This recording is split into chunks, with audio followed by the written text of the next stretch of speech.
రెండు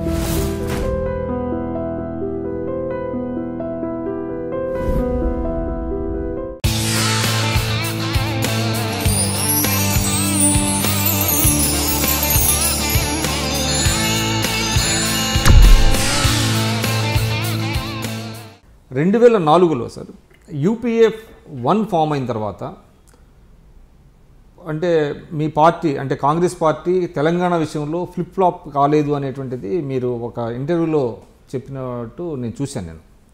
కానీ 2004లో మీరు ఏం చెప్పారంటే ప్రజలకి మొదటి ఎస్ఆర్సీని గౌరవిస్తూనే రెండో ఎస్ఆర్సీ వేస్తామని అన్నారు. కానీ 5 ఏళ్ల పాటు కూడా మీరు వేయలేదు. ఫలితంగానే 1200 మంది విద్యార్థులు కానివ్వండి, యువత కానివ్వండి ఆత్మ బలిదానాలు చేశారు. 2 ప్రాంతాల మధ్య ఉద్రిక్తతలు నెలకొన్నాయి. ఇవన్నీ కాంగ్రెస్ ఒకటి ఎలక్షన్ ప్రామిసే కానీ ప్రజల మూడు చూస్తాం కదండి. ఇది సామాన్య విషయం కాదు. సామాన్యం కదని ఇప్పుడు అర్థమవుతుంది కదండి. అప్పుడు ఊహించలేని వాళ్ళకు కూడా 2014 ఫలితాల మటు తెలుస్తుంది కదా.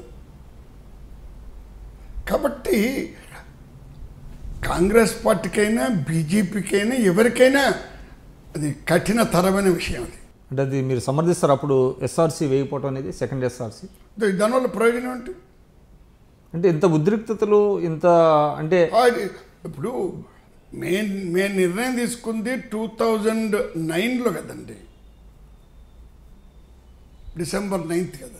అప్పటికే కేసీఆర్ గారు బయటకు వచ్చేయటం, మీకు 2.5 సంవత్సరాల తర్వాత ప్రభుత్వం నుంచి బయటకు వచ్చాడు, ఉప ఎన్నికలకు వెళ్ళారు.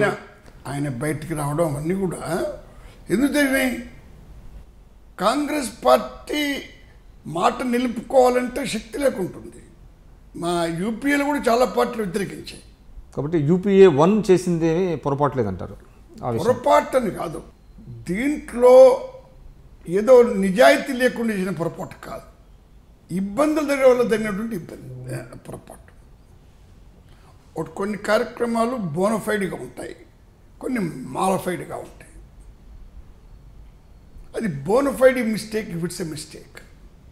సరే, ఊహాజనితమైనప్పటికీ కూడా రాజశేఖర రెడ్డి గారు బతికుంటే తెలంగాణ వచ్చేది కాదు అనేటువంటిది ఒక వాదన ఉందండి. దాంతో మీరు ఏకీభవిస్తారా? కొంతవరకు సత్యం ఉంది దాంట్లో. ఆయన బాగా వ్యతిరేకించాడు.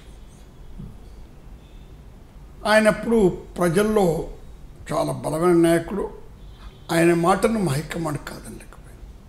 ఇప్పుడు ఆ రాజకీయ పరిమితుల్లో అదొకటి ముఖ్యం. ఇప్పుడు పొరపాట్లు 2 రకాలు జరుగుతూ ఉంటాయి. నిజాయితీ లేనందువల్ల పొరపాటు జరుగుతాయి.